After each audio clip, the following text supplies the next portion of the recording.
As early as 1965, the Viet Cong had enlarged an already existing maze of tunnels and underground rooms under their villages and the adjacent forest. For close to 8 years, they essentially resided within this system of subterranean settlements. They fought a protracted war against South Vietnamese troops and their allies, far from their own homes and loved ones. The Allied soldiers and Marines who bravely ventured into these cramped tunnels encountered total blackness. They were greeted by the odor of moist soil and decaying bodies, deadly trap devices, and hidden enemy combatants. This narrative recounts the tale of the Viet Cong Tunnels. Referred to by the Vietnamese as the American War, this conflict remains entangled in contentious political discourse. Hence, it is crucial to comprehend the reasons behind this war and why the Vietnamese devoted more than 2 decades to excavating tens of thousands of kilometers. Afterward, Allied troops inflicted mutual destruction among themselves in the thick forests and rice fields of Vietnam. Having been invaded by Napoleon's troops in the mid-1800s, Vietnam, like many countries, began a prolonged struggle to reclaim its sovereignty from external exploitation. They endured repression even after their early loss to the advancing French colonial rule. Surviving elements of the Vietnamese forces launched a guerrilla warfare campaign from the 1880s until the conclusion of World War II. Inadequate organizational structure seems to have led to the frequent downfall of Vietnamese anti-colonial revolts against the firmly installed French administration. The collapse of Chinese dynastic governance around 1900 gave way to the eventual ascendancy of communism. Its ideological nurturing came from Lenin and various pro-communist scholarly authors. In the 1930s, a figure named Ho Chi Minh became motivated by communist principles. He effectively mobilized backing for the ideology in northern Vietnam, exploiting the working class's resentment toward the repressive French authorities. This recently established Communist Party commenced enlisting guerrilla fighters. Following Japan's surrender in 1945, the chaos among ruling authorities enabled Ho Chi Minh's Communist Party to take command of the North. They merged into a coalition called the Viet Minh. Members of the Viet Minh and additional pro-communist groups came together to create the Viet Cong. The Viet Cong concealed their synchronized operations and enabled innocent peasants to avoid being captured, questioned, and killed during French army attacks. As casualties escalated for every party involved, a treaty accord was pursued in 1954. Subsequently, Vietnam was partitioned along the 17th parallel into a communist northern zone and a non-communist southern zone. Throughout this period of temporary calm, over 1 million Vietnamese, including civilians, soldiers, Catholics, and other anti-communist individuals, escaped the tyranny of North Vietnamese rule. Their flight was aided by American and Allied military support. At the same time, communist sympathizers, along with Buddhists and advocates for Vietnamese independence, still suffered oppression under corrupt French administration. In the southern region, the peace did not last long. Insurmountable disagreements between the northern and southern factions resulted in ongoing conflict. The majority of Vietnamese desired full independence, regardless of political ideology, whereas the French persisted in trying to restore total colonial authority. Between 1963 and 1965, the North deployed an extra 150,000 Viet Cong guerrilla soldiers. The unfortunate individuals living in South Vietnam, who endorsed neither side, preferring a democratic republic, faced both political and religious persecution. These people were subsequently killed and mistreated by both the Viet Cong and the French authorities. The growing participation of French allies, primarily the U.S. Armed Forces, appeared to only exacerbate the circumstances. In a tragic twist of fate, the Vietnamese populace gradually shifted their allegiance to the group that oppressed them the least. From 1965 onward, American troops initiated a 3-year program of intense bombing and shelling.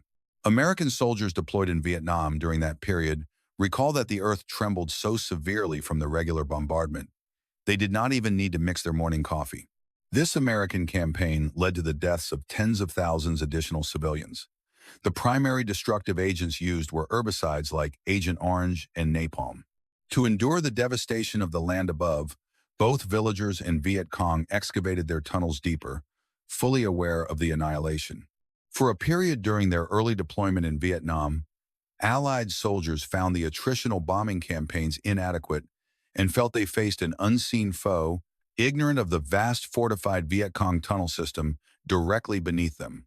These tunnels extended even under American bases, enabling surprise assaults inside secured zones.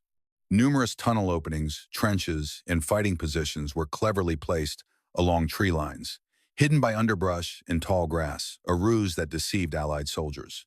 Countless unsuspecting troops died right at the tunnel mouths, killed by VC fighters they never even saw.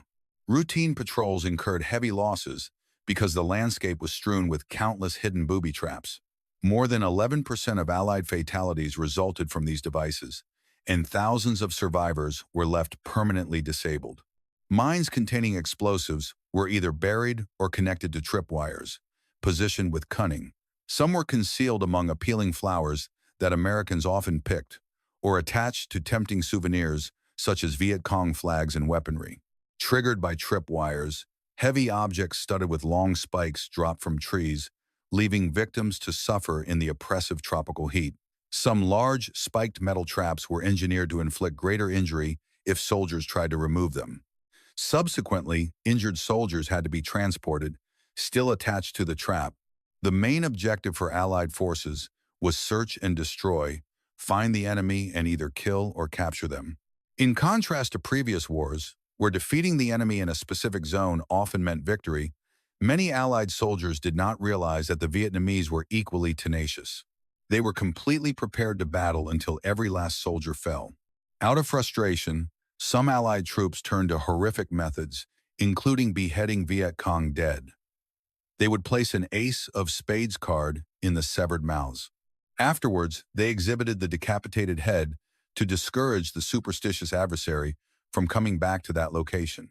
Unable to see any territorial gains, Allied soldiers started to count and report enemy fatalities. They submitted counts of slain enemy combatants to gauge advancement in an interminable conflict. Although many comrades found it macabre, certain American fighters would sever an ear from each person they killed. These grisly trophies were worn on necklaces or dangled from keychains. The Viet Cong engaged in their own forms of brutality. They bestowed esteemed titles like American Destroyer Hero upon their combatants. Such fighters achieved a specific quota of Allied kills, a perverse form of magnanimity. Those with surplus kills sometimes transferred them to a comrade so both could earn a promotion in rank. Beyond the violence and hidden traps, the foreign Allied soldiers also fought against the alien terrain. They suffered through oppressive humidity exceeding 110 degrees Fahrenheit, dense jungle, and plants with edges like razor blades. Their exasperation likewise mounted. They seldom had a chance to return fire because the guerrilla fighters shot from hidden tunnel openings they could not see. In jungle combat, friendly fire incidents were frequent. Allied soldiers sometimes accidentally shot and killed their own comrades. They would fire wildly all around, uncertain of the attack's origin. Other Allied soldiers recall that while patrolling in the dark jungle, they could see nothing but the moon. Turning around, they would be shocked to find dozens of Viet Cong. The growing uncertainty, often referred to as the fog of war, caused Allied soldiers to become increasingly suspicious and paranoid. The only individuals they encountered were the local villagers, particularly the young Vietnamese men and women of military age. The troops lived in the villages made of grass and bamboo as they moved through them. They were fired upon from hidden spots because numerous tunnel openings were situated within and near those villages. Using this cover, Viet Cong fighters frequently started gun battles, even though many Allied soldiers knew better. The troops were perplexed about how to combat an enemy they could not see. At times, the only options seemed to be burning the villages, ordering airstrikes, or demolishing them. This led to a nightmarish scene with a growing number of civilian deaths. While innocent civilians frequently ended up in the line of fire, a number of these villagers were actually Viet Cong fighters. Others could have been the elderly parents, partners, or children of communist combatants. After a fierce battle, these combatants, whether loyal or not, were identified among the Viet Cong casualties. However, anyone from the village who resisted the Viet Cong was now viewed with suspicion, and they might be arrested, beaten, tortured, interrogated, and killed. Both Allied and Viet Cong forces destroyed their houses and land. Before long, their hatred for the Allied soldiers equaled their hatred for the communists. In the beginning of 1966, roughly a year after they had started arriving in Vietnam, Sergeant Stuart Green of the combined forces was sitting on the ground and cried out in agony. He sprang to his feet at once, as though he had been bitten. He had sat down on a nail sticking out of a tiny wooden hatch. This accidental act revealed the hidden tunnels of the Viet Cong. As a lean soldier weighing 130 pounds, he lowered himself into the tunnel after attempts using smoke and tear gas to flush out the hidden rebels were unsuccessful. The Allied troops then turned to explosives. It quickly became clear that tossing explosives into the tunnel openings would not work well. These passageways were a remarkable example of basic engineering, carved out over about 21 years with nothing but small shovels, metal bowls, and wooden baskets. Numerous towns in South Vietnam had created their own tunnel systems. Each home could have its own hidden doorway. Concealed beneath a big cooking pot or outdoors in a pigsty, they were rarely found beneath a mound of dung. Over time, these tunnel networks spread across the nation, from Saigon reaching over 400 miles to the north. Tunnels that were dug directly into Saigon, which was under French control, enabled communist spies and saboteurs to come and go from the city without being seen. In areas with suitable soil, tunnels went down more than 30 feet deep, and some networks included up to 4 distinct levels. Besides defensive positions at the edges of forests, additional openings were concealed in tall grass, beneath thick vegetation and shrubs. The soil excavated from the tunnels was hidden to prevent discovery. It was disposed of in bomb craters left by American strikes, into rivers, or scattered uniformly over the surface. Under cover of darkness, the dirt was brought up in plastic bags and transported far away from the tunnel entrances. The tunnels led to underground chambers of various sizes. One larger space, for example, was about 6 feet tall and 15 feet across. These numerous rooms were used for sleeping, storing supplies, weapons, cooking, giving briefings, showing movies, and even as basic medical facilities. Small air vents were often insufficient for proper airflow, and their openings were hidden under bushes at tree bases or disguised. The increased artillery bombardments and foot patrols by Allied forces compelled the Viet Cong and villagers to stay underground. For those who spent extended periods in the tunnels, existence was far from desirable. They frequently confronted hunger, suffocation, and being crushed by tunnel collapses. Some women had to deliver babies inside the tunnels, while powerful blasts tore apart the ground above. In some of the field hospitals, doctors were on hand, but due to scarce medical supplies, they had to rely on basic techniques. For example, when a blood transfusion was needed, some physicians describe using a bicycle pump with rubber tubing. Alternatively, they could bleed to death on the operating table. Those inside the tunnels restricted their movements and lay prone on the ground to save oxygen. Despite the dreadful conditions, much like the tunnel discovered by Sergeant Green, the Vietnamese deliberately designed many of these with numerous twists and turns to cause confusion. This layout also reduced the impact of explosives, particularly the grenades and charges that Allied soldiers would try to throw into the tunnels without going inside. Moreover, this allowed them to vanish through hidden trapdoors in the floors, ceilings, or other recesses, where they could then lie in wait to ambush anyone following them. The Allies quickly understood that they had to enter the tunnels to destroy them effectively. In New Zealand, commanders started selecting and training volunteers from among their troops who were compact enough to fit inside. Usually combat engineers and infantrymen under 5.5 feet tall. Fittingly called the tunnel rats, even the Viet Cong grudgingly recognized their courage for going into the tunnels, since combat in there was horrifying for everyone involved. Along with mental strain came physical tiredness. The tunnel networks were so vast that after spending hours clearing them underground, soldiers could emerge miles from their entry point, completely disoriented. Leaving the tunnel was also dangerous, as they had no idea where they'd surface. They risked being misidentified as enemy combatants and fired upon by their own troops. Though the newly supplied M16 rifles were twice as long as the tunnels were wide, their narrowness made them hard to handle. Tunnel rats ended up relying solely on their .45 caliber handguns and bayonets. Unfortunately, those who discharged the .45 pistols discovered that going into a tunnel demanded a sturdy constitution. They also had to suppress all feelings of fear or dread. Following firefights, the Viet Cong would often pull their dead into the tunnels. Sometimes they even interred them in the walls themselves to conceal the number of casualties from the Allies. The dampness in the musty tunnels rapidly decomposed the bodies, and the foul smell wafted strongly into the higher levels and entrances. Spotting real rats in the tunnels, some as large as small dogs, was occasionally seen as a pleasant surprise. The Viet Cong would reportedly eat the rats because their presence suggested the tunnel was clear. If it wasn't empty, a tunnel rat might suddenly come face to face with an enemy soldier concealed in a tiny recess. Alternatively, he might be impaled in the torso or neck by a hidden hatch or fake wall. Or he could be struck from behind when reaching a dead end, having unknowingly gone past an enemy concealed behind a hidden doorway. Numerous tunnels featured hidden booby traps at their entries and throughout the corridors.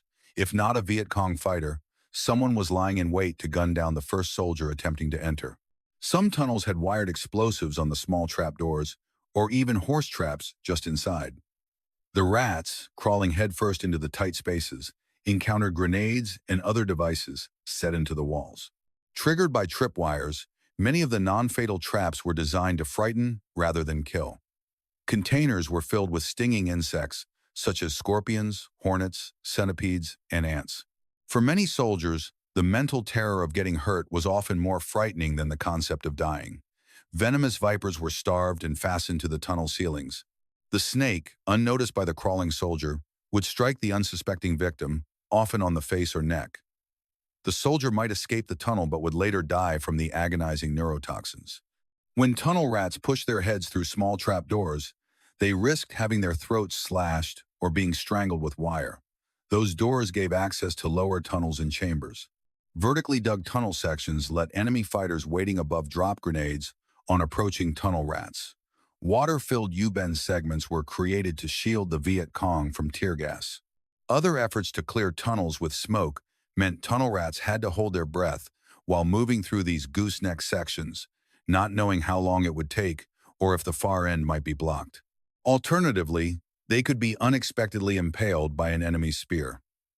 The tunnels might also collapse, which would crush or trap the helpless soldier. As the war went on, standard procedures were developed. Typically, at least 2 soldiers would go into a tunnel, with one crawling several meters behind the other. This arrangement kept both from being killed by an explosive booby trap. When shots were fired, the second soldier would then arduously drag his comrade's body back to the surface. They aimed to never fire more than 3 shots in a row before reloading, so the enemy couldn't gauge their remaining ammunition. Wartime studies showed these soldiers gradually gained sharper hearing and smell. They refrained from excessive washing. Regarding smell, they avoided overwashing, scented soaps, or anything that could produce a noticeable scent. Even though they had flashlights, tunnel rats in training were told to follow a standard rule: do not turn on the light. Veteran rats grew skilled at using their other senses, hearing, smell, and touch, to navigate tunnels.